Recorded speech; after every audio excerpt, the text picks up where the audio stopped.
Tématem dnešní přednášky je, jak dětem pomoci s jejich problémy. Děkuji. Takže jak dětem s problémy pomoci?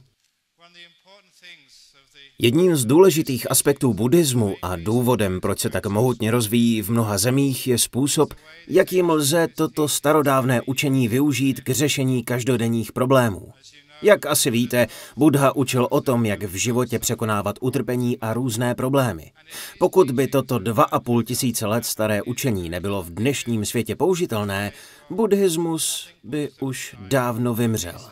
Avšak důvodem, proč se buddhismus dnes tak mohutně šíří, je to, že metody, které Buddha objevil a jež se vyučují po mnohá staletí, ve skutečnosti skvěle pomáhají zvládat veškeré problémy našeho života. Já jsem už během svého mnišského života přednášel o nejrozmanitějších tématech. Jednou jsem dokonce vystupoval v rozhlasovém pořadu v Perthu a než jsem přišel do studia, vůbec jsem netušil, že tématem toho pořadu byly věci pouze pro dospělé.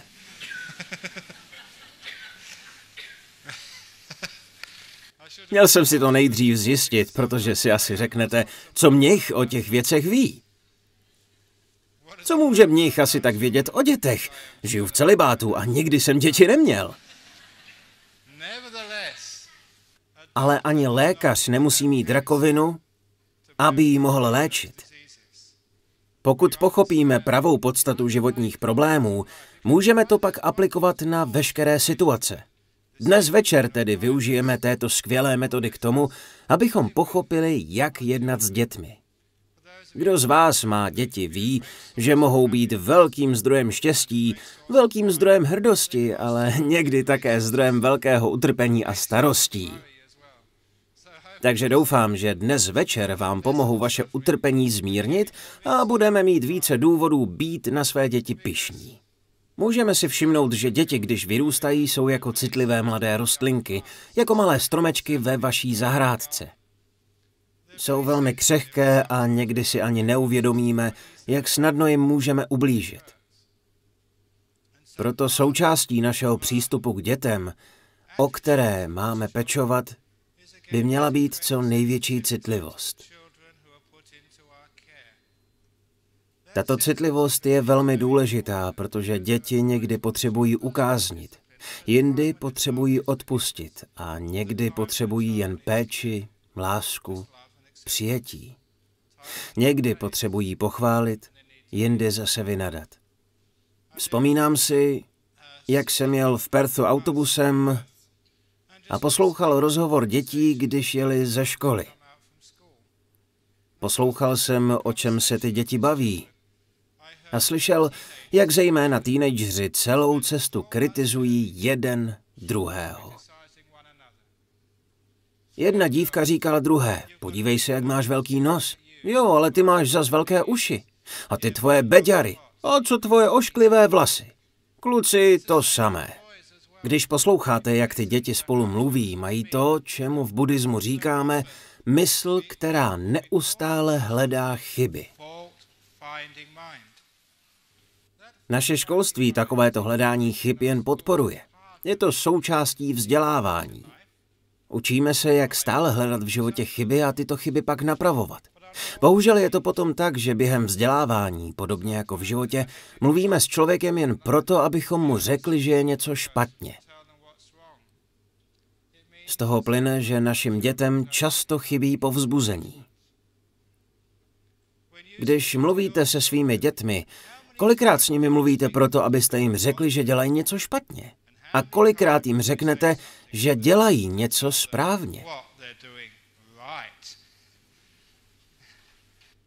Budete-li si všímat toho, jak s dětmi mluvíte, zjistíte, že většinou jim říkáte, co dělají špatně, co by měli dělat lépe, že musí víc pracovat, že se musí více snažit, že nesmí trávit příliš času o videoher, že musí něco udělat. Děti od vás převážně slyší jen stížnosti.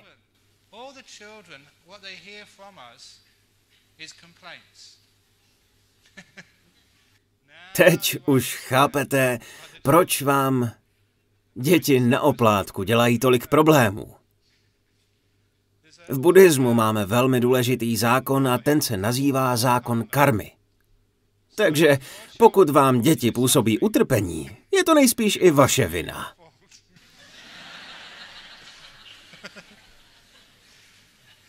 Přestaňte to svádět na děti. Musí v tom být i něco z vaší strany. Je jedno staré rčení, které mám od svého učitele Ajahna Cháha. Používám ho pro mnoho různých situací a okolností. Pokud zde hovoříme o hledání chyb, je to vlastně stěžování. Můj skvělý učitel Ajahn Chah vždycky říkal, nikdy byste si neměli na nic stěžovat. Říkal, že stěžovat si nebo hledat chybu u druhých je jako mít svědění na zadku a přitom se drbat na hlavě. Doufám, že význam tohoto velmi hlubokého rčení chápete. Svědí-li vás zadek a přitom se drbete na hlavě, získáte dvojí svrbění za cenu jednoho. Drbete se na špatném místě. Takže pokud vám děti dělají problémy a starosti, nestěžujte si jen na ně. Co se takhle podívat na některé věci, na některé možnosti, kterými vy můžete tyto situace vyřešit? Jak můžete svým dětem pomoci s vašimi problémy, nikoli s jejich problémy? Toto by totiž měl být správný název naší přednášky. Nazvali jsme ji Jak dětem pomoci s jejich problémy. To ale vždy znamená pomáhat někomu druhému. Já bych ale ten název rád změnil na Jak dětem pomoci s vašimi problémy. Je to možné. Můžeme totiž své děti povzbudit, věnovat čas tomu, abychom je pochválili, povzbudili, pomohli jim se rozvíjet. Mám jednu takovou zkušenost z doby, kdy jsem byl učitelem ve škole. Jeden rok jsem vyučoval na střední škole, než jsem vyslyšel vyšší volání a dal si pár let pauzu, abych se stal mnichem. Vlastně jedním z důvodů, proč jsem se stal mnichem v Thajsku, bylo, že tam bylo možné se stát mnichem jen na přechodnou dobu. Myslel jsem si, že budu mnichem jen rok nebo dva. Ale měl jsem štěstí, jelikož jakmile jsem se stal mnichem, uvědomil jsem si, že to je právě to, po čem jsem vždycky v životě toužil. Jako mnich mohu sloužit druhým lidem a současně mohu budovat i své vlastní štěstí. Jakou lepší kariéru si můžete přát? Je něco lepšího, než být sám šťastný a dávat štěstí druhým? Předtím jsem tedy 1 nebo 2 roky učil. Když jsem začal pracovat na nové škole, učil jsem tam matematiku a bylo mi řečeno, že jedno dítě bylo minulý rok nejslabší ze třídy. Řekli mi, že na matematiku vůbec není. Ale já jsem byl vždycky rebel. V mládí i jako mnich. Vždycky jsem se snažil dívat na věci jinak. Snažil jsem se objevit v životě jinou cestu k úspěchu. Namísto, abych kráčel po vyšlapaných cestách, vždy jsem se snažil najít nové cesty, pokud to šlo. Takže jsem se nehodlal smířit s tím, že tento chlapec není dobrý v matematice. Rozhodl jsem se udělat malý experiment. Celý rok během výuky matematiky jsem věnoval tomuto chlapci po vyučování nějaký čas. Chodil jsem za ním po hodině a ptal se ho, zda rozumí, vždy jsem s ním strávil pár minut navíc. Povzbuzoval jsem ho, když se mu něco povedlo, vždycky jsem ho pochválil a řekl mu, výborně, udělal si to skvěle, aby všechno pochopil. Souhlasím, že vůči ostatním dětem ve třídě to mohlo být nespravedlivé, protože jsem věnoval zvláštní pozornost jen tomuto chlapci. Víte ale, co se stalo na konci roku? Tento chlapec byl nakonec ve třídě nejlepší. To mě přesvědčilo, stejně jako se snažím teď ukázat vám, že nic takového jako žák slabý v matematice neexistuje. Stejně jako dítě slabé v angličtině. Je to jen tím, že děti někdy tomu, že nejsou dost dobré, uvěří. Kvůli tomu, že mají špatné známky, že je někdo kritizuje, že jim rodiče a učitelé říkají, že nejsou k ničemu. Oni tomu uvěří a proto jsou pak slabé. Děti bychom měli vést tak, jako já vedu mladé mnichy v našem klášteře. Když za mnou přijdou a řeknou, že nejsou v meditaci dobří. Já tomu nevěřím. Raději jim věnuji více péče a oni jsou pak lepší než já. Chápete, co tím chci říct? Že děti potřebují povzbudit. Nikdy bychom jim neměli říkat, že něco nedokážou. Někteří lidé u nás v klášteře říkají, já jsem jenom laik, já osvícení dosáhnout nemůžu. Medituji už mnoho let a pořád nemůžu být v klidu. Já na to odpovídám, že toto není správný způsob, jak věci v buddhismu pojmenováváme. Není to tak, že bychom nemohli, jen se vám to zatím nepovedlo. Budoucnost je totiž nejistá. Je úžasné, jak můžeme s dostatečnou péčí a povzbuzováním děti změnit a umožnit jim, stejně jako i sobě nebo svým přátelům, dosáhnout cílů, o kterých si většina lidí myslí, že jsou absolutně nemožné. Stačí jen děti dostatečně povzbudit. Takže jedním z úkolů, ke kterému bych vás tady dnes chtěl povzbudit, je povzbuzovat své děti. Kdykoliv se jim daří ve škole, kdykoliv udělají domácí úkol, kdykoliv udělají něco, co si přejete, aby se v jejich životě rozvíjelo. Prosím, pochvalte je a povzbuďte, aby cítili, že na to mají. Budou-li mít sebedůvěru.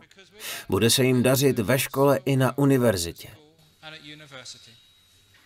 Často se stává, že některé děti tvrdě pracují a pilně se učí. Když pak ale přijdou zkoušky, bojí se a nedaří se jim. Někdy dokonce propadnou, a to jenom kvůli strachu. Jak dobře ví každý sportovní trenér, nezáleží na tom, jak dobrý je váš soupeř. Když svému týmu budete neustále opakovat, že zítra prohrají, že určitě prohrají, že nemůžou vyhrát, takového trenéra by brzy vyhodili. Představte si, že jste trenéři svých dětí. Zasloužili byste vyhodit? Povzbuzujete dost své děti? Dodáváte jim sebedůvěru, aby dokázali čelit životním zkouškám? Pokud myslíme pozitivně, můžeme pak děti dobře povzbuzovat. Vždy jim můžete říct, že to zvládnou. Často máme představu, že zkoušky a testy, které děti dělají, musí provázet velký stres. Já se u nás v Perthu vždy snažím dětem před zkouškami dodat sebedůvěru.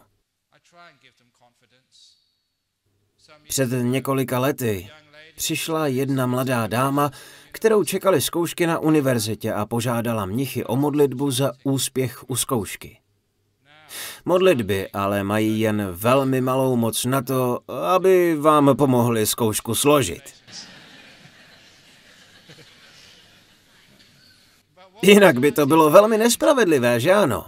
Kdybych se modlil za vaše dítě, ono dostalo dobrou známku a rozneslo se to, už nikdy bych nemohl přijet sem a přednášet. Musel bych se stále jen modlit za všechny ostatní děti v Singapuru.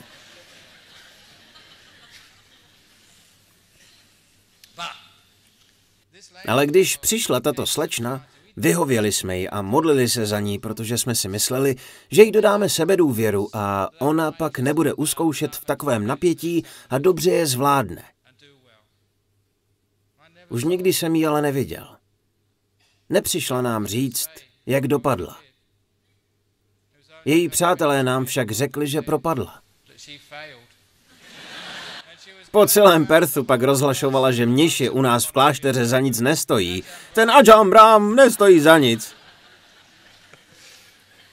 Jenže moje vina to nebyla. Od jejich kamarádek jsem zjistil, že byla pařmenka. Trávila všechny večery chozením do tanečních klubů nebo na večírky. Neučila se a myslela si, že o tuhle část studentského života se postarají mniši. Takže studovat je důležité. A také děti ke studiu motivovat a dodávat jim sebedůvěru. Další metoda, kterou s úspěchem používám s některými dětmi z Perthu, je ukázat souvislost mezi skládáním zkoušek a řekněme hraním fotbalu, tenisu nebo basketbalu. Protože konec konců není sportovní utkání totéž jako zkouška?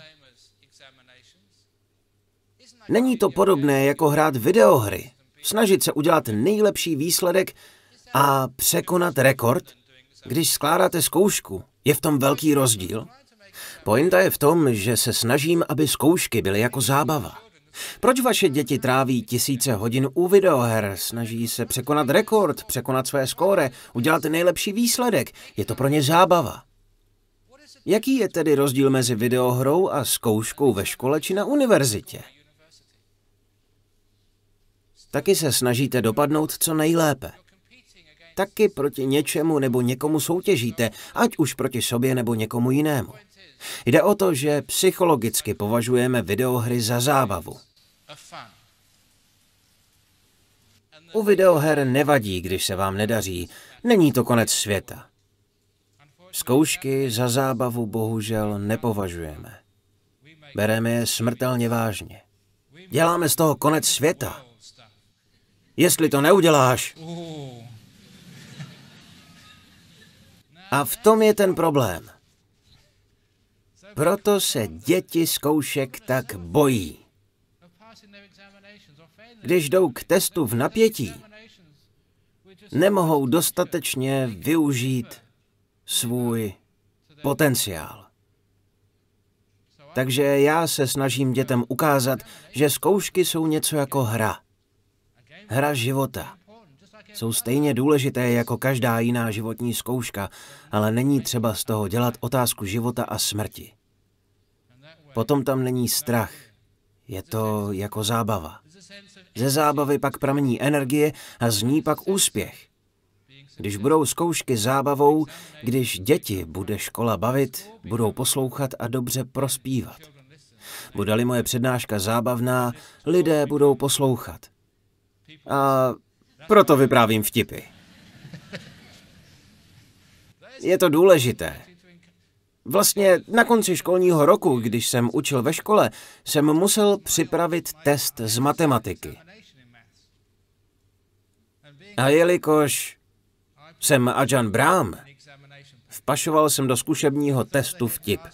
Myslel jsem, že mě ředitel 100% potrestá a budu mít problémy. Přesto jsem dal do testu z matiky vtip. Myslím, že jsem byl první učitel, který to tam ve škole udělal. Dohlížel jsem tehdy na děti a viděl jsem, jak vešli do třídy. Seděli přede mnou tak blízko jako vy tady a všechny byli hrozně nervózní. I když to byla důležitá zkouška, byl konec roku, nebylo to jako maturita. Bylo to rok před maturitou. Všechny děti ale byly strašně nervózní. Řekl jsem jim, ať jsou potichu, protože zkouška začíná. Zadání testu měli otočené stranou dolů, řekl jsem, že začneme. Měl jsem u zkoušky dozor, podíval jsem se na hodinky a řekl, obraťte list, zkouška začíná. Sledoval jsem, aby nikdo nepodváděl. Ale také jsem čekal, co udělají, až objeví v jedné úloze můj vtip. Vzpomínám si, jak jsem se bavil tím, jak všichni, jedno dítě po druhém, přečetli zadání, narazili na ten vtip a s překvapením se na mě podívali, protože věděli, kdo to chystal. Usmáli se, uvolnili a zkoušku zvládli dobře. Proto to tam totiž bylo. Aby pochopili, že zkouška je sice důležitá, ale není to konec světa. Aby se mohli zasmát a uvolnit. Když se totiž uvolní, vše pak dobře zvládnou. Takže je důležité, abychom děti povzbuzovali a naučili je metody, jak v životě uspět. Řekněte mi, když jdete na pracovní pohovor, býváte v napětí? Pokud jste vystresovaní, který šéf vás přijme? Oni s vámi pak musí žít. Chcete někoho, kdo umí tvrdě pracovat, umí se uvolnit, ale je s ním také legrace. Když je v práci dobrá nálada, zvládne se toho hodně. Učte takto i své děti. Zkoušky jsou zábava, podobně jako hraní videoher nebo sport. Je to jen další hra. Když nás život baví, získáme tím energii, uvolníme se a můžeme pak dosáhnout svého potenciálu. Jak jste si možná všimli, v pozadí všech těchto technik je dát dětem povzbuzení. Toto je úkol rodičů. Děti povzbuzovat. Bylo mnohokrát prokázáno, že pozitivní motivace funguje mnohem lépe než to, čemu říkáme negativní motivace, jinými slovy tresty.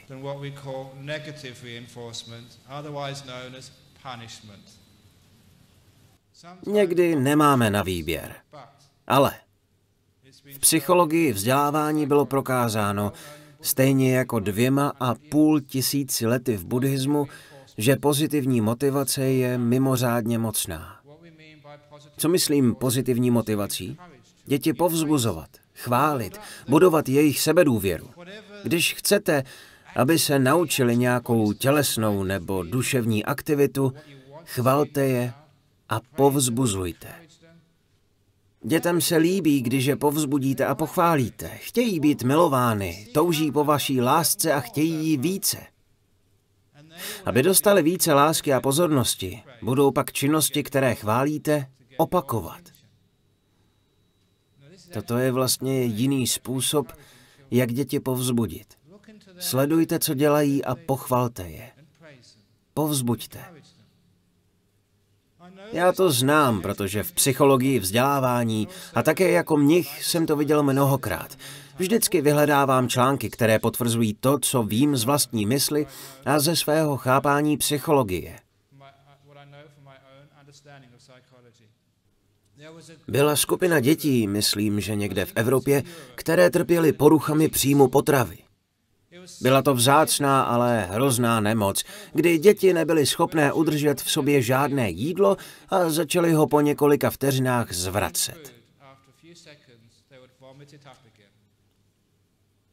Vyzkoušeli mnoho léků, ale nic nezabíralo tak dobře, jako v jedné malé skupině, kde tento problém vyřešili následovně. Vytvořili skupinu dětí s rodiči a zdravotníky a kdykoliv některé dítě udrželo jídlo více než 10 vteřin, rodiče a sestry to začali oslavovat. Pustili dítěti jeho oblíbenou hudbu. Nasadili si legrační čepice, tančili a zpívali a to dítě bylo středem pozornosti. Zjistili, že tyto děti pak byly schopné v sobě udržet jídlo déle. Nakonec se úplně uzdravili. Stačilo jim povzbuzení. Pocit, že někomu dělají radost. To doslova přeprogramovalo jejich nervový systém a povzbudilo je, aby byli lepšími, dobrými a zdravějšími lidmi. Proto má povzbuzení pro děti takovou moc. Takže když vidíte, že vaše děti dělají něco dobrého, povzbuďte je, prosím. Věnujte jim čas.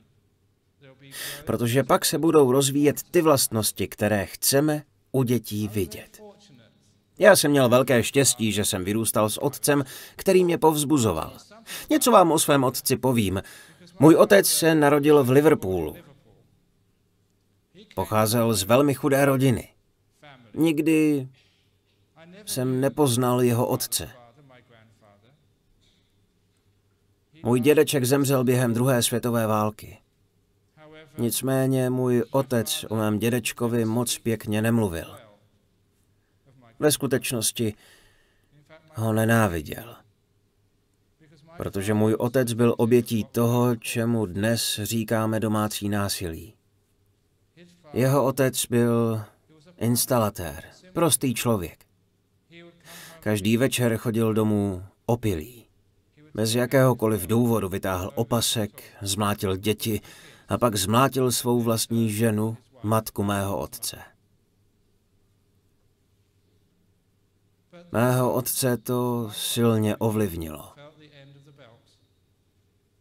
Ten výprask a to, když viděl, jak je bita i jeho matka, zcela bez důvodu a jen kvůli násilí z opilosti. Řekl mi, že už jako malé dítě učinil předsevzetí, že pokud to přežije, ožení se a bude mít někdy děti, nikdy, opravdu nikdy je nebude takto trestat. Můj otec nebyl nikdy tím, kdo nás trestal. Nikdy nás nebyl. Trestala nás matka.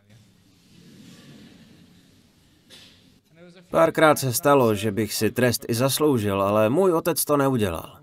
Když jsem to viděl, uvědomil jsem si, že pokud bych udělal něco špatného, zklamu svého otce.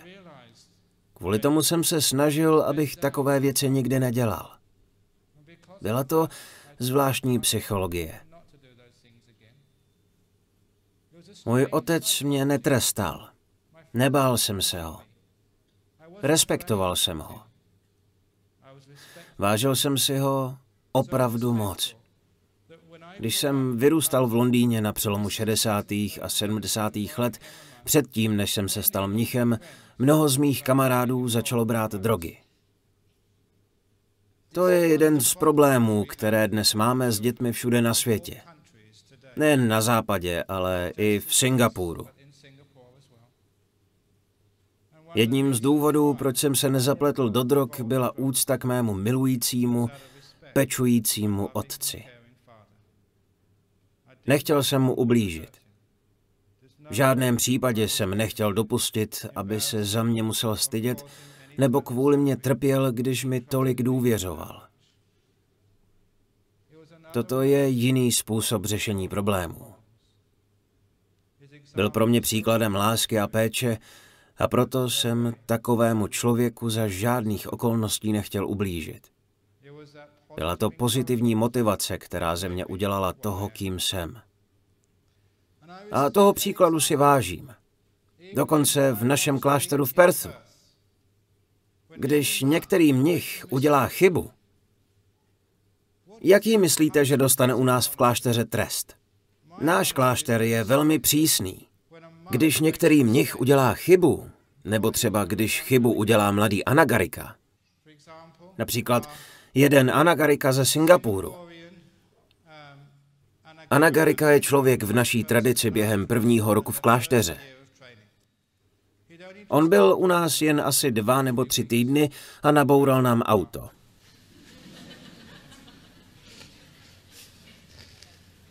A bylo to drahé auto. Cítil obrovskou vinu. O víkendu jsem měl nějaké přednášky a když jsem se pak vrátil v neděli večer do kláštera, on zmizel a našel jsem ho až v pondělí. Přiznal se mi a začal brečet. Dal jsem mu trest 50 šlehů bičem, čemuž se dříve říkalo pohlazení kočky. Víte, jak to vypadá? Máme v klášteře jednu kočku. Musel jí 50krát pohladit.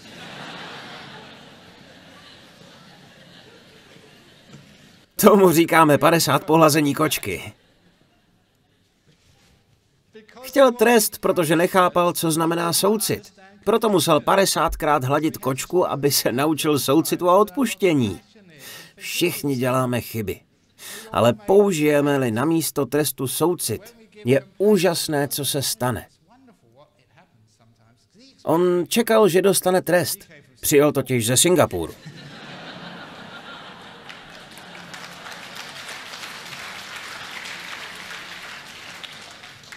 Ale místo trestu jsem mu řekl, že se nic neděje.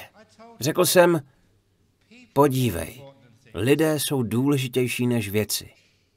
Soucit je důležitější než nějaké auto. Co pak to není buddhistická etika? Soucit, laskavost, odpuštění, láska a spolupráce?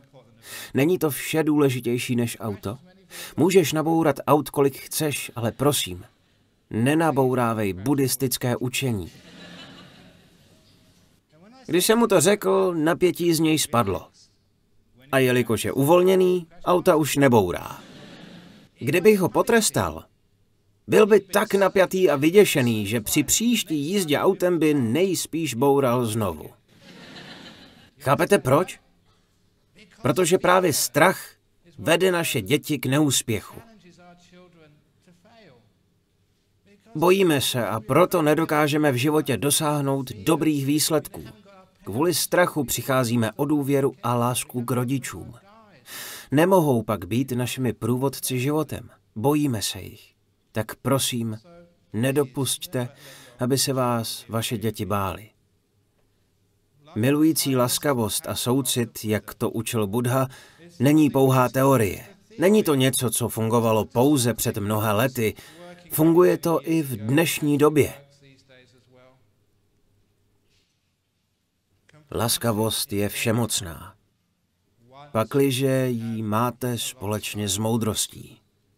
Obojí musí jít ruku v ruce. Musíte být pevní, ale soucitně pevní. Stanovit hranice, ale s pochopením a laskavostí ke svým dětem, abyste jim dali péči a povzbuzení. Role rodičů vůči dětem je vlastně stejná jako práce zahradníka se semínkem. Semínko zasadíte, pěstujete a zaléváte. Ale to je vše, co můžete dělat.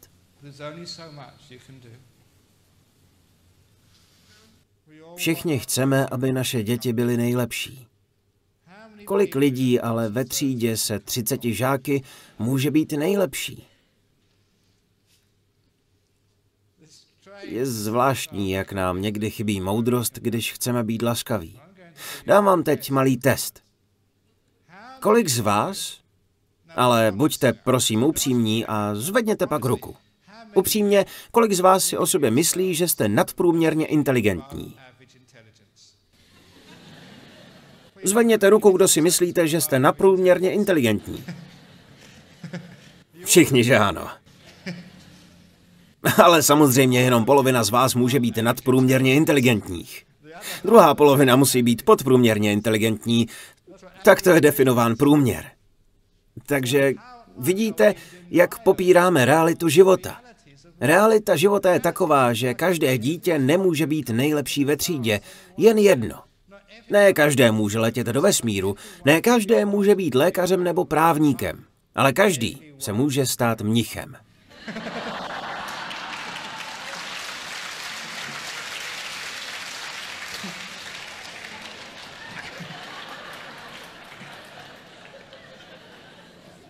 Což je opravdu úžasné. Tím vlastně chci říct, že každý může být moudrý a laskavý. Stejně jako vaše děti. Takže čím si přejete, aby vaše děti v životě byly? Je jedno, jestli budou lékařem, právníkem, mnichem nebo někým jiným. Co pak není důležitější, aby byly moudré a laskavé? Podívejte se na mě. Kolik všelijakých zkoušek jsem musel ve škole dělat? Přijímačky na střední školu, maturitu, univerzitní titul, zkoušky z pedagogiky, tolik zkoušek. A k čemu mi pomohly? Nepomohly mi k ničemu. Kdybych to jen býval věděl, že se stanu mnichem.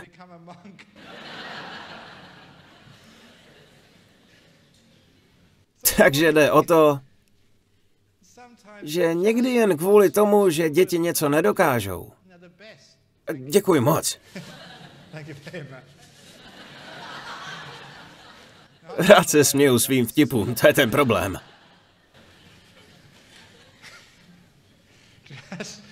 Jen proto, že vaše děti nezvládnou všechno nejlépe, ještě neznamená, že jsou neschopné. Prosím, dejte jim to jasně najevo. Protože někdy děti tvrdě pracují kvůli svým rodičům. Hrozně se snaží a pak mají pocit, že své rodiče zklamali, protože se jim něco nepodařilo. Mají pocit, že selhali, že ublížili lidem, které nade vše milují. Představte si, jak se to dítě musí cítit. Rodiče touží po úspěchu, dítě se šíleně snaží, ale prostě to nedokáže. Ne každé dítě to zvládne. Tak prosím, povzbuďte své děti, aby se jim dařilo. Ale ať dopadnou jakkoliv, vždy je pochvalte a poděkujte jim za veškerou jejich práci, pokud se snaží, i kdyby skončili nejhorší ve třídě. Vyprávím ještě jeden příběh z doby, kdy jsem byl učitelem. Ten kluk, který byl rok předtím nejhorší, byl teď nejlepší, ale teď tam byl jiný chlapec, který byl po závěrečné zkoušce nejhorší. Někdo totiž musí být nejhorší. Když se rozdávaly výsledky, děti napjatě čekaly. Některé, že dopadnou dobře, jiné s obavami, co zase pokazili. Víte, jaké to je, když rozdáváte výsledky. Když tento žák zjistil, že je nejhorší ze třídy, byl velmi nešťastný. Strašně se bál, že bude muset přinést domů vysvědčení a ukázat je rodičům. Bylo vidět, jak je z toho špatný. Měl jsem s ním soucit a nemohl jsem ho v tom jen tak nechat. Šel jsem za ním a řekl jsem mu, poslouchej, V buddhismu, jelikož už tehdy, když jsem učil, jsem byl buddhista, ty jsi tím, koho v buddhismu nazýváme bodhisattva. Obětoval si svoje štěstí ve prospěch druhých. Vzal si na sebe tu hroznou roli být nejhorší ve třídě, aby to nemusel být nikdo jiný. Ty jsi vlastně hrdina, tolik si obětoval.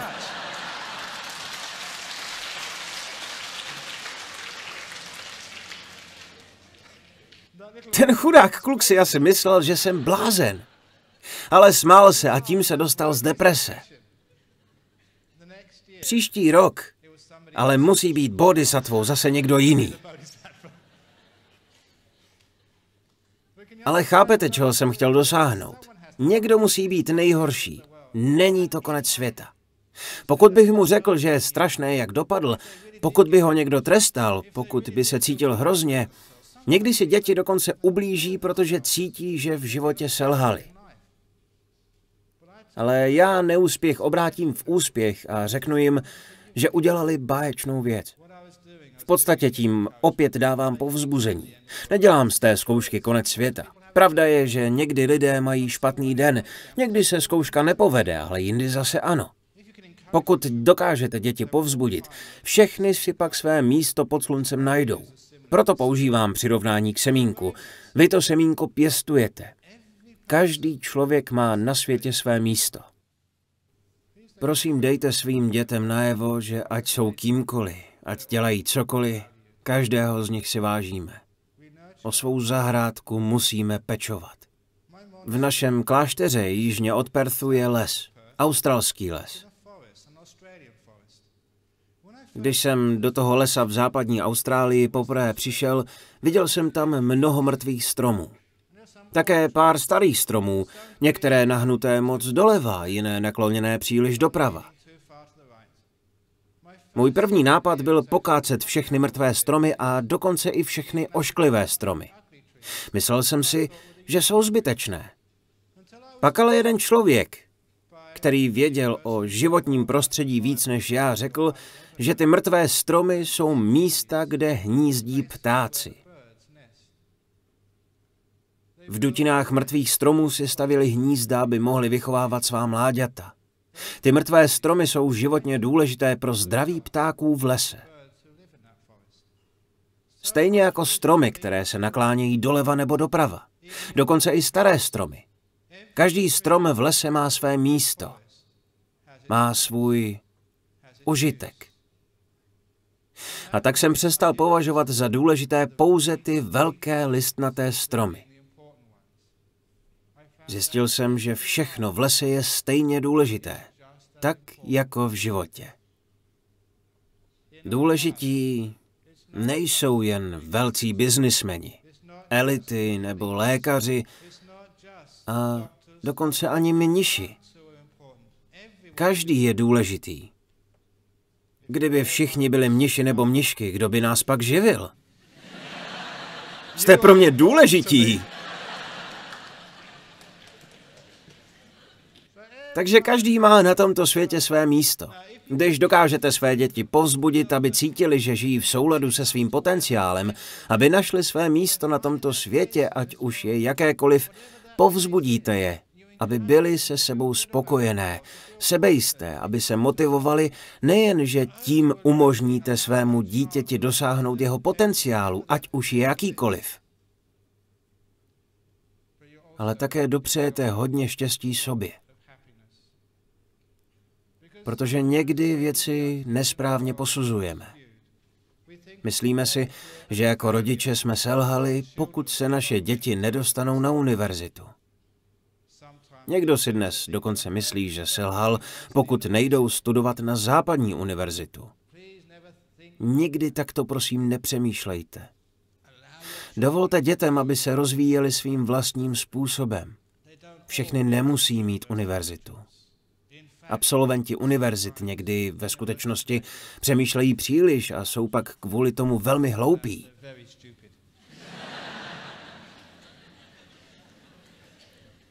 Kolikrát se už stalo, že přišli takzvaní experti a udělali na světě jen velký zmatek.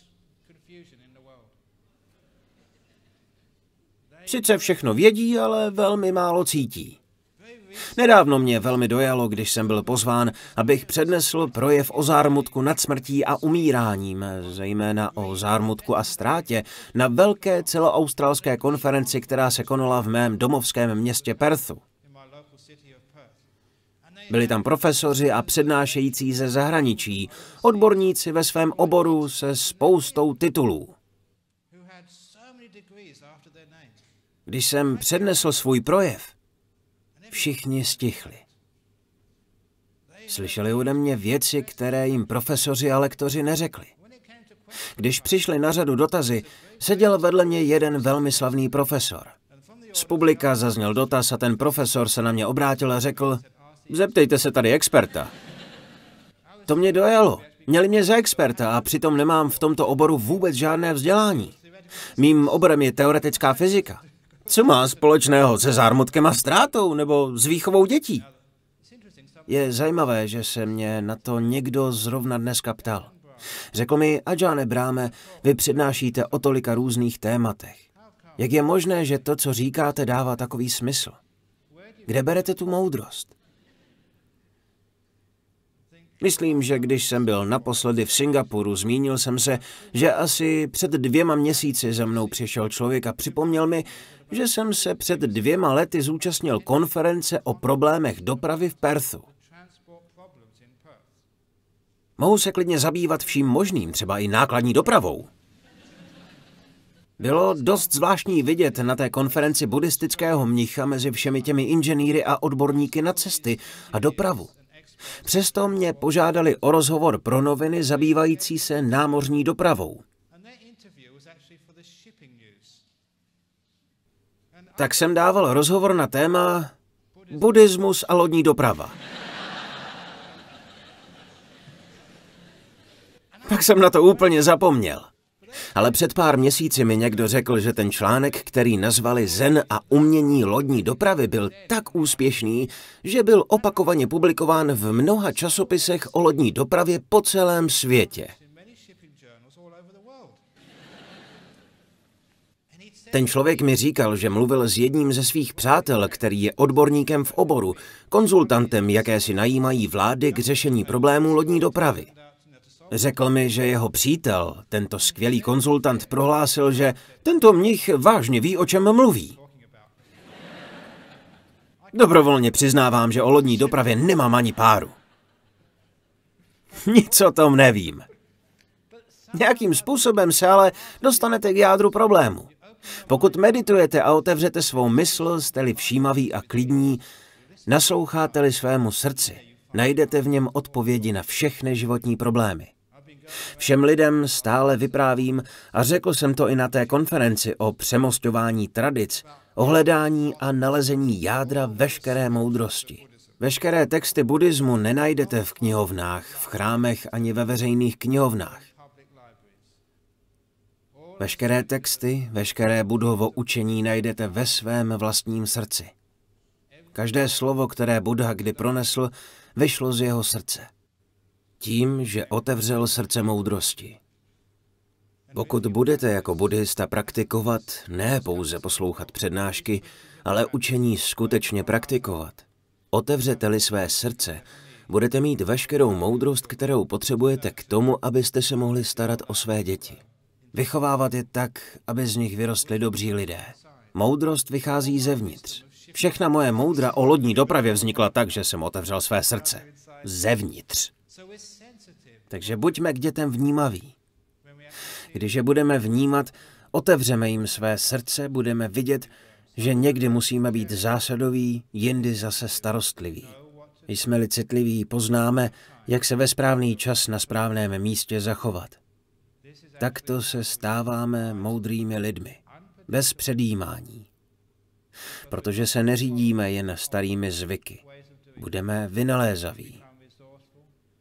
Objevíme nové způsoby, jak se věci dají dělat, jak o děti pečovat a povzbuzovat je. Musím ale o výchově dětí říct ještě jednu věc. Je potřeba si na děti udělat čas, abychom byli schopni je vnímat a naslouchat jim. Existuje starý příběh, který jsem před několika lety našel na internetu. Je to smutný, ale krásný příběh. Otec přišel jednou večer z práce domů po náročném dni.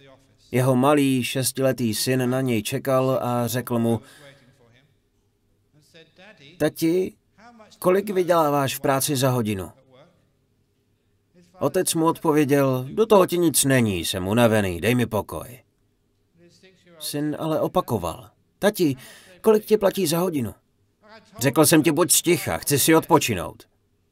Tati, kolik ti platí za hodinu? Kolik dolarů? Tak dost, řekl otec. Jdi do svého pokoje, máš zaracha. Když někdy přijdete domů, jste strašně unavení. Co dítěti do toho, kolik vyděláváte? Není to jeho věc. Takže otec poslal dítě do pokoje. Asi po půl hodině, když si odpočinul, si začal vyčítat, že se choval ke svému synovi nespravedlivě a moc přísně. Rozhodl se, že za klukem půjde a omluví se mu. Přišel k synovi do pokoje, opatrně otevřel dveře a řekl: Podívej, byl jsem moc unavený. Měl jsem moc náročný den v práci. Promiň, že jsem na tebe křičel. Jestli to opravdu chceš vědět, i když nechápu proč, tak dostávám $20 za hodinu. Syn se usmál a řekl: Tati, mohl bys mi prosím půjčit $10? A otec řekl: Cože? Jelikož však syna naštval už jednou, tentokrát se ovládl a řekl mu: Podívej, nevím, na co chceš $10, ale tady je máš. Vytáhl z peněženky $10 a dal je synovi.